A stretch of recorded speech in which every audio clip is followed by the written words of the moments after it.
Ikke røre den rosin, først skal træet vises, siden skal det spises. Siden lige nu går det godt, I forstår at travle. Lad den lille Signe godt få sin julegave. Til det røde bånd, hvor du ryster på din hånd, når du strammer garnet, spiller du jo barnet. Der har en prins og skær, hvor på trummen hænger, der som han den kommer her, vil han ikke længere.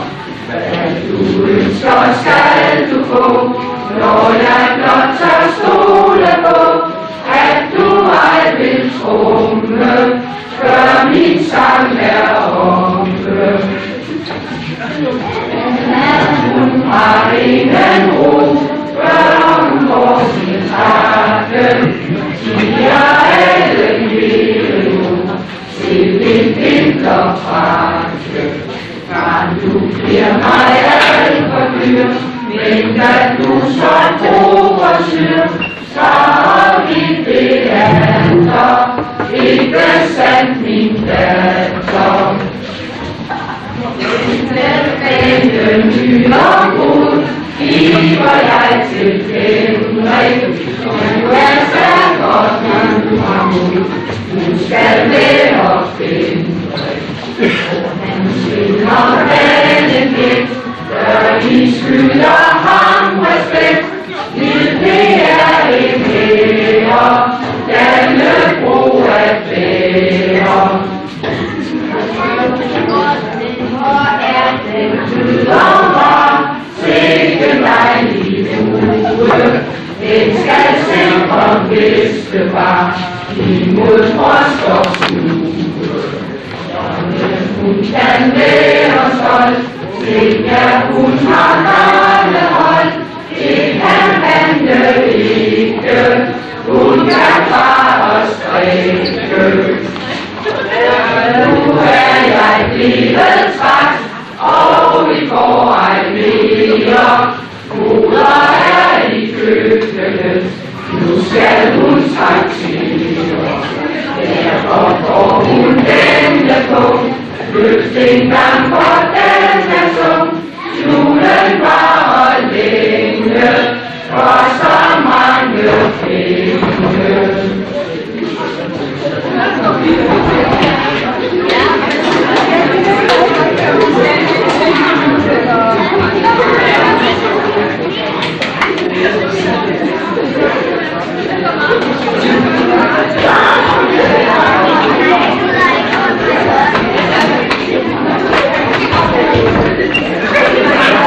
Nossa,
Nu har det gået sådan lidt stille og roligt og sådan, det ikke, om vi skal have lidt mere liv over det, og så taster en banjemus.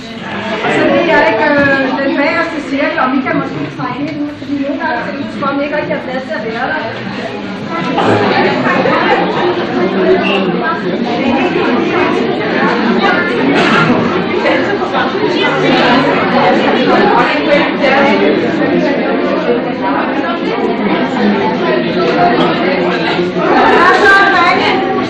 Og hvis der er nogen, der endnu ikke har fået det, så er der altså ude på bordene.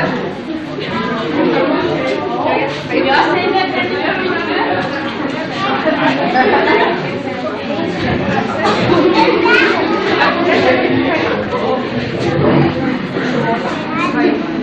Skillemalingadu, skillemalingadu, kører på Sørlandehus, der spiller landehus.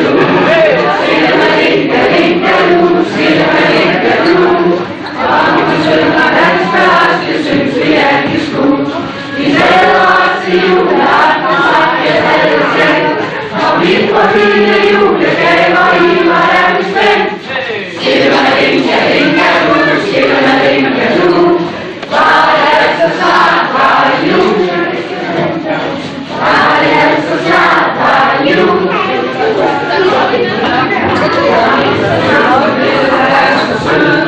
Ja, jeg så sød, og jeg kan julebrød.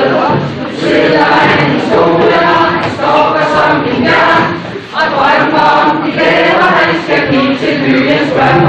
Og nu er han skal så altid er så fræk, så fræk. En hånd og søndag måde, silverkløder over sig. Så pusser det og pusser vi fra musehullet sammen. Vi munker lille banjo sang. Skillemalingadu, skillemalingadu. Hør på Søren Banjemus, han spiller heldig nu.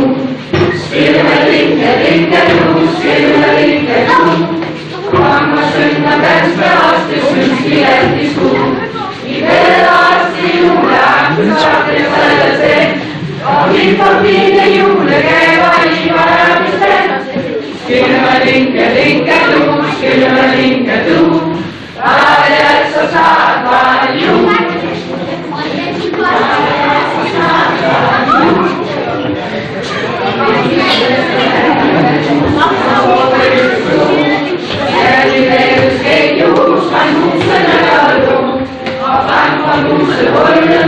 Store mus og små. Jeg selv den allermindste mus, som kammer kunne gå. Og nu er voksen nisse, har vi danset ned i hals. Og lille stykker nisse, hænger nisse kattens hals. Og mens vi slæbte kort med ost og julelækkeri, så meldte den lille melodi. Skillemalingadu, skillemalingadu. Hør på Søren Banjemus, han spiller venlig nu. Skillemalingadu, skillemalingadu. Kom og syng og dans med os, det synes vi er de skud. Vi glæder os til juleaften, så bliver taget til. Og vi får fine julegaver i, og er vi spændt. Skillemalingadu, skillemalingadu. Var det altså snart var jul, og ikke ventet. Var det altså snart var jul. Var det altså snart var jul.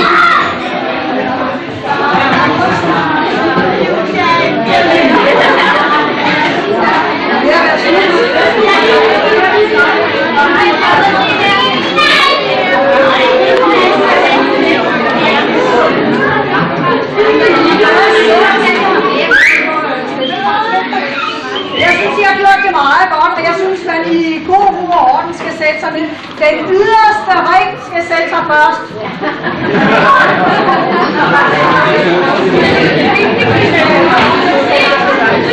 Og så var der næste ring.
klokken 5 til klokken halv 7 i stedet for den under aftenen.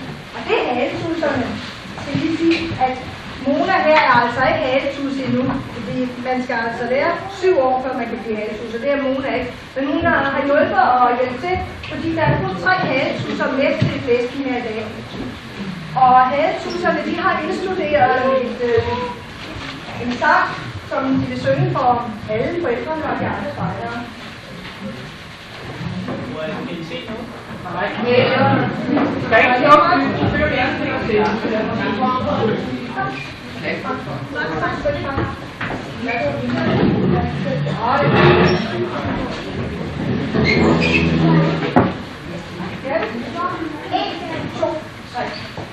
En lille nisse rejste med ekstra fosforland til. Det var at hilse på verdens største mand. Han kom til stormundkuglen og kæmpe gården på. En lille kæmper, han tyrke sengens lor. Så gik han ned til gaden og stirrede lidt i varme. Det største mand.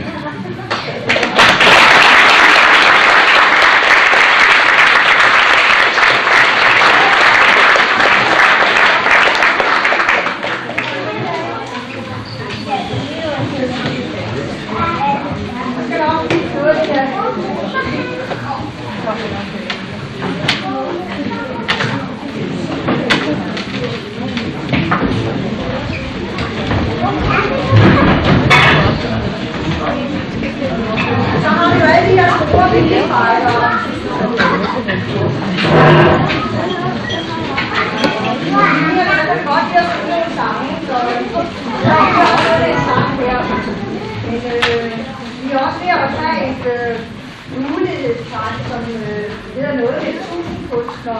Det er også noget, der er at bruge nål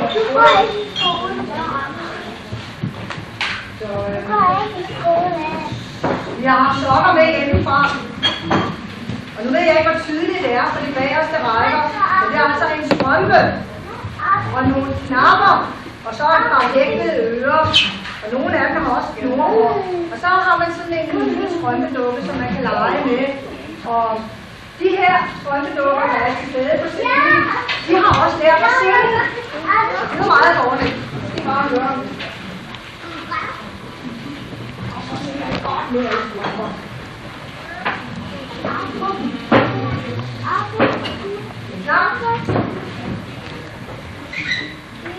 Eller sort som kul, eller dybest stille, var et frækt musehul og en muserede. Syng de lille lidt småt, eller musene det godt, gik rundt og klaskede, og det aldrig vaskede. 16 søde børn der var, hvor ret de spændte, sige hos musefar, var der fald i vente.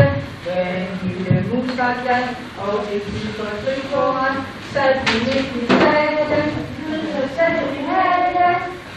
4 musefrøkner små, julemaden bragte, ostepine ovenpå, når der godt det smagte. Den mus, den gang det lille bus, så det ikke småse, han fik ondt i mausen. Nu får nye ringen mor, alle fik bagdele, den type musemor, så man danser træde. Efter morgenstunden kom, den var lille saletop, og til sidst kom katten, og det mandede ærte. Okay, det her.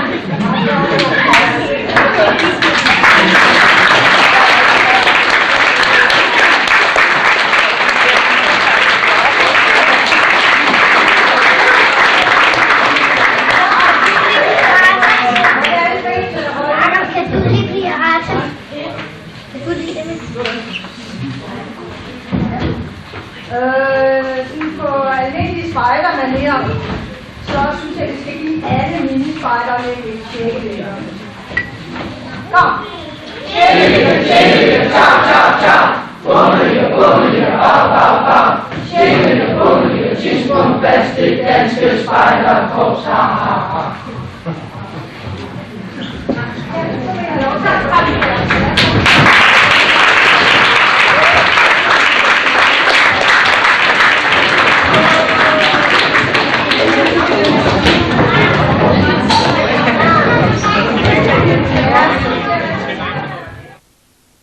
Hvor mange bedre der er. Kan vi lige rejse sig op en gang?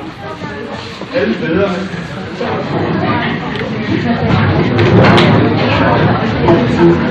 Ja, de får sig så det gælder om at huske det. Og replikken den er: hvor ser du dog grim og bøvet ud? Kone. Og de er til sammen den lille nissepige. Så hvad jeg nu siger, og den lille nissepige sagde, Det var dog grim og bøvet. ja, og den lille nissepige tænkte, og ser du dog grim og bøvet ud. Ja, så må det godt gå, så det flikker, fordi vi har ikke sådan det.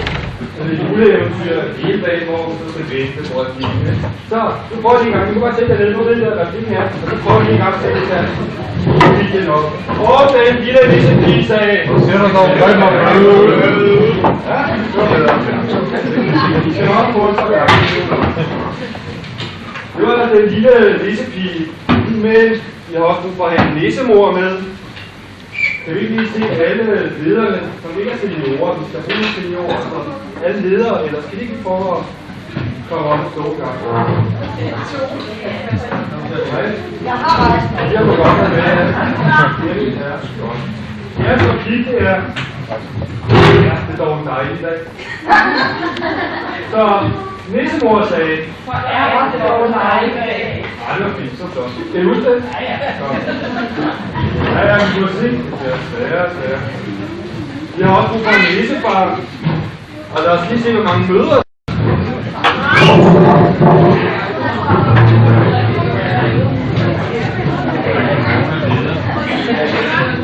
I er nissefar. Gør det lidt vildt, ikke? Og nissefar siger, det er klart, du min lille skat. Skal vi prøve en gang? Nissefar sagde, Det er klart, du min lille skat. ej, det var godt. Så meget godt. Jeg kalder bedre. Ja, og der er også en jæger, en farlig jæger med her. Og det er så alle spejderne, det var over 12 år, alle spejderne. Jeres replik. Nu er jeg gang til. Jeres replikken er, hvad foregår der her? Og jægeren sagde, hvad foregår der her? Ja, det er godt.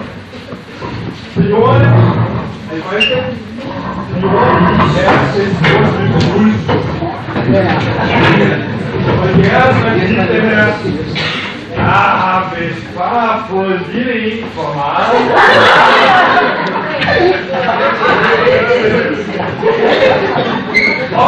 Ulven sagde, jeg har bare fået en lille en for meget.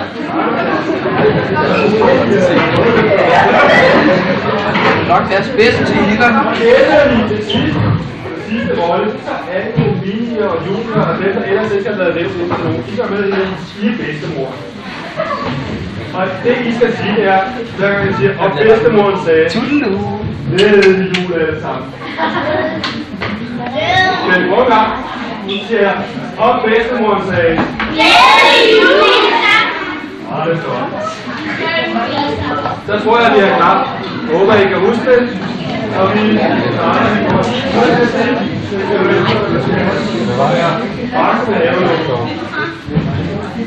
Der var engang en lille hyggelig næsefamilie. De boede langt væk fra storbyen i en lille hyggelig næsehøjhus, tæt op ad skoven.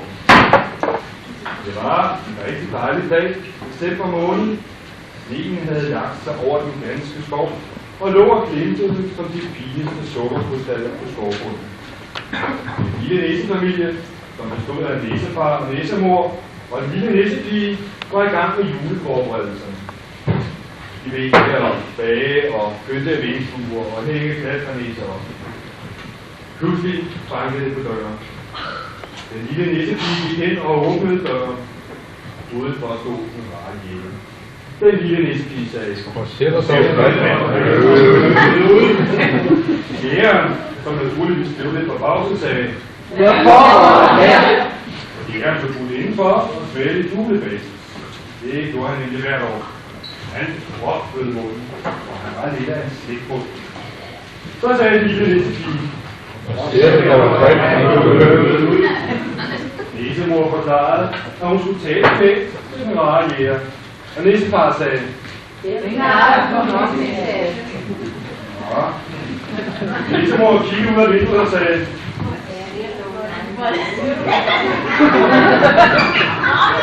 Nissemor kiggede ud af vinduet og sagde.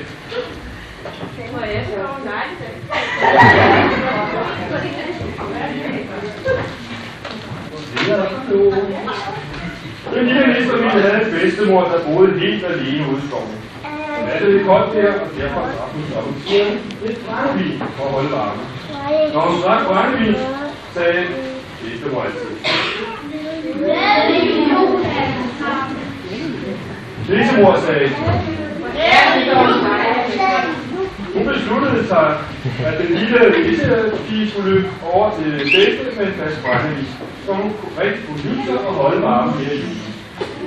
Den lille nissepige ville gerne gå gennem skoven med brændevin til bedste. Nissefar sagde. Det var ikke nok, min skat. Ja, han havde ikke hørt, hvad de talte om. Han sagde. Den lille nissepige tænkte. Sætter dog dig mig bøde. Fortalte jægerne, når de var blevet enige om, at den lille nissepige med brændevin. Nissefar sagde. Nissemor sagde. Den lille nissepige gik fløjtende gennem skoven. Pludselig mødte hun ulven.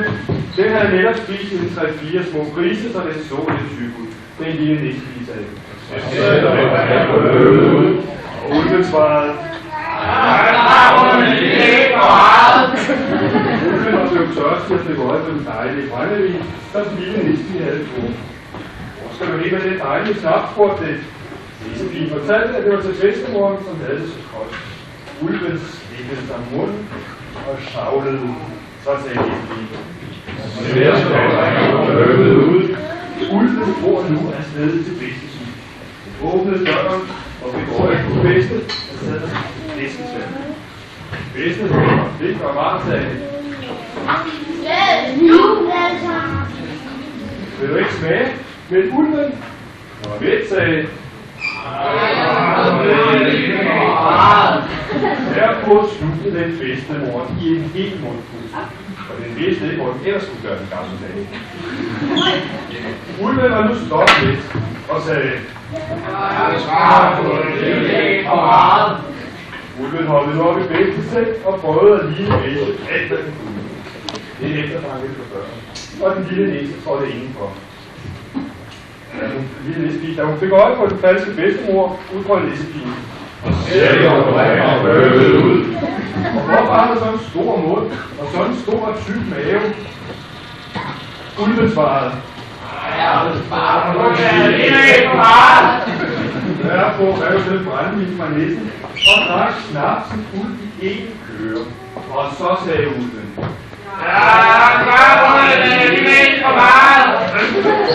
Den faldt straks i søvn, og den plejede ikke at drikke så meget brændevin. Den lille nissepige sagde. Og sætter dog dig mig bøde ud. Og nu skulle hun godt se, at ulven ikke var bedstemor, og bedstemor plejede ikke at drikke snaps så hurtigt. Nissepige løb alt, hvad hun kunne gennem skoven, efter den lille nissepige. Hun klarede hurtigt, hvad der var sket, og uden nok til at ægte den gamle bedstemor. Og jægeren sagde. Nissemor sagde ikke. Men nissefar kiggede på jægeren og sagde. Vi skyndte sig nu alle sammen ud til bedstens hus, hvor den løber og gule blå og snorkede. Jægeren sparkede døren ind og råbte. Ulven var fuldkommen bedøvet. Jægeren begyndte at klippe ulvens mave op med en stor sang. Nissefar sagde til jægeren. Da jægeren var faldet ned i klippet, sprang den gamle bedstemor ud af ulvens mave og sagde. God jul alle sammen! Hun var helt fuld, og hun havde fået alt frem i hele hovedet. Det så meget ud, sagde. Næsemor sagde. Så skød hun ud og snæve sammen igen med nogen, der troede. Næsefar sagde. Ulven vågne sagde. Og den lovede aldrig mere at drikke bedste fra hende. Bedstemoren sagde.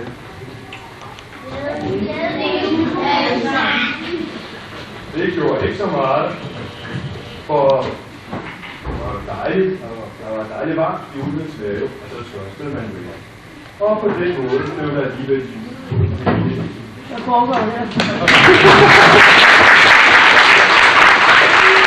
Min elefant og milen om den år, en spejler blot så last og bræst, hvordan det så en går. Og spejler vil du bære det til brud og skabelsår. Nu mødes de som sammenstød for løbtes store mål.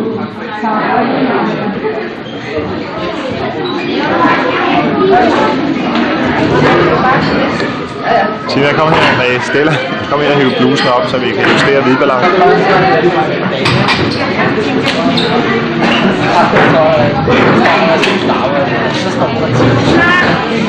Nej, jeg vil have fedtmulburger. Puh, hvor er jeg fuld.